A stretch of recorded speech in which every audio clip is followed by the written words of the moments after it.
guys, I'm back again. Today I'm going to talk about something that I think a lot of persons with CP and would be interested in, and that's Botox and my experience with it to treat the spasticity in my legs.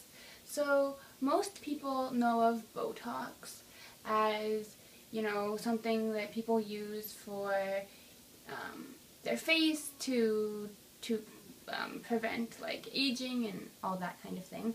But Botox can also be used as a way to treat multiple different medical conditions like multiple sclerosis and like CP.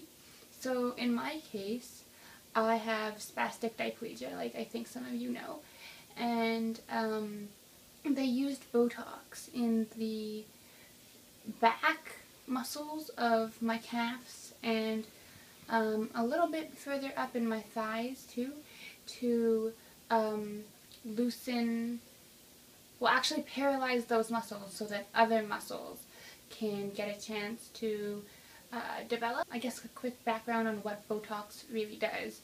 It paralyzes muscles so that other muscles can get a chance to be worked and be used. And as they explained it to me, several people use it and swear by it. When I was younger, it wasn't necessarily an option, but a few years ago I did try it, and I was on it for like 2.5 years, and it's something that you get done every about 3 or 4 months, depending on the person. The other thing with Botox is they say you should stretch quite often when you do Botox. I didn't, because at the time I felt like stretching was just stupid, and all the doctors say you should do it, but really I don't care, I'm not going to do it. I've now changed my tune, but that's just, you know, experience and age talking there. For me and my like body type and just my weight and stuff, I think they only did 2 vials, 1.5 vials to 2 vials, and that provided me with like 12 to 14 needles basically in my legs. And it's a really simple procedure. It's more like a bee sting.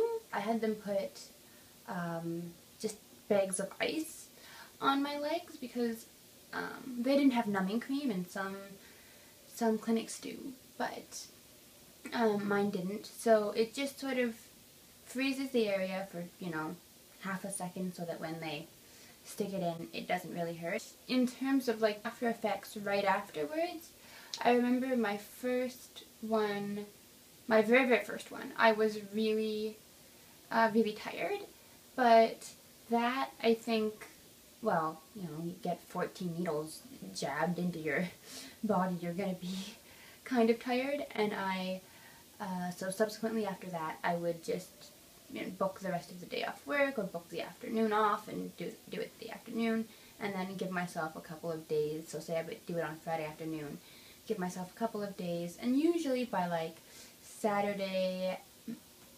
afternoon, I'd be, you know, okay and just kind of walking around as normal and whatever. But it's not that it paralyzes your legs altogether, it just paralyzes the muscle. And you can, you know, walk out of the clinic and do all of that. I just took it easy for the first, you know, couple hours. Eventually, I did go off of it though, because they, I guess the word would be they overdosed me on it. And they thought, I guess, well, if 2 vials is working and, you know, 2.5 vials is working, let's do 3 or 4 vials. And they did them, and for the first couple of weeks after you get any Botox injection, you're kind of a little bit off anyway, like your muscles are more spastic and more of an issue. But this time it was 2 weeks, and I was like, okay. And still, maybe, you know, we had a little more, so like 3 weeks and 4 weeks passed by, and it was, I was still falling all the time. There was no real, like, I just seemed to be getting worse, and I called the clinic, and they said, I said, you know, is there like an antitoxin or something, because Botox, it's botulism, it's a toxin, it's a poison, but put through the different chemicals and stuff that they use, it's completely safe to use in the body in this way. So they said that there wasn't, and I just sort of had to ride it out. And I did, and it took about 6 months for me to fully, like, get back to my regular legs. I almost wish I had footage, because, like, it was like dragging lead weight around. If people would have offered me like a manual chair at that point in time, I would have gladly taken it. I would walk down the hall to, like, I don't know, my room, and I'd have to sit there for like 15 minutes before I could, like, walk back down the hall to my kitchen. I couldn't, like, bend over to pick up something because I could then fall over, which meant that I couldn't put anything in, like, an oven because I could possibly fall into an oven. I didn't go downstairs, like, actually down any types of stairs, or really up any types of stairs, because they did in the backs of my calves. You need your, you know, calf muscles to, like, do all of that. Well, I didn't have any of that. I couldn't really even get into cars. At the end there, it was an experience, like, I don't know, I don't consider myself a person with, like, a disability on a regular basis. I'm just me living my life, right? But once that happened, I felt like I was disabled now. It was like, so this is what it's like. And it's a weird kind of concept to think about, but if you were born with something like CP, like me, you know, you don't know any different, and now you're even more disabled than you were told that you are, and it was really very awkward, so I don't know if I will do it again. That said, the first couple of times I did it, it was like, I don't want to use the word miracle. It was a really great experience, because, I mean, even the little things, like, I could cross my legs in a restaurant, like, you know, one over the other, and not with no pain. And I could use one of those garbage cans that, you know, you have to push your foot down on easily. I would wake up in the morning and I wouldn't have pain or stiffness in my joints.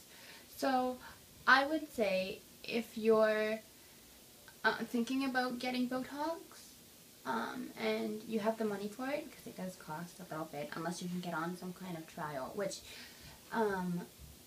sometimes you can, or if you have any kind of private insurance. Thankfully we have Medicare here, so they covered most of it. I think they covered like 60%, don't quote me, but I would try it.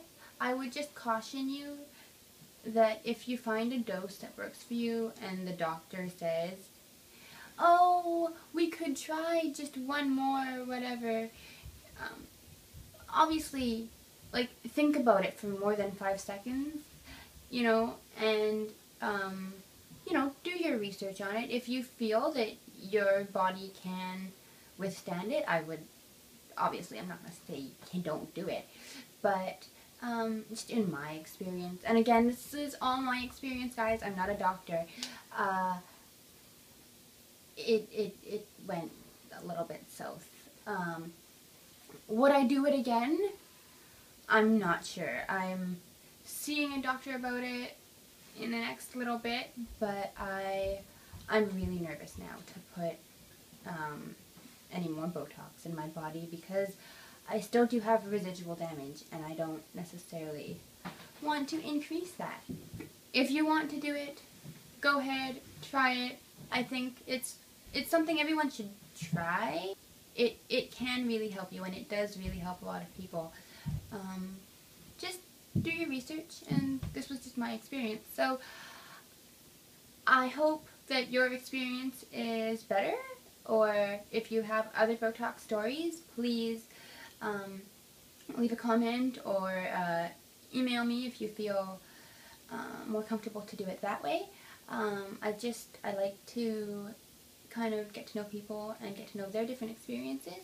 So I hope this helped you in some way if you're thinking about doing Botox, or if you are a parent of a child who's maybe going through Botox. Maybe it give you a little bit of an overview of what it's like.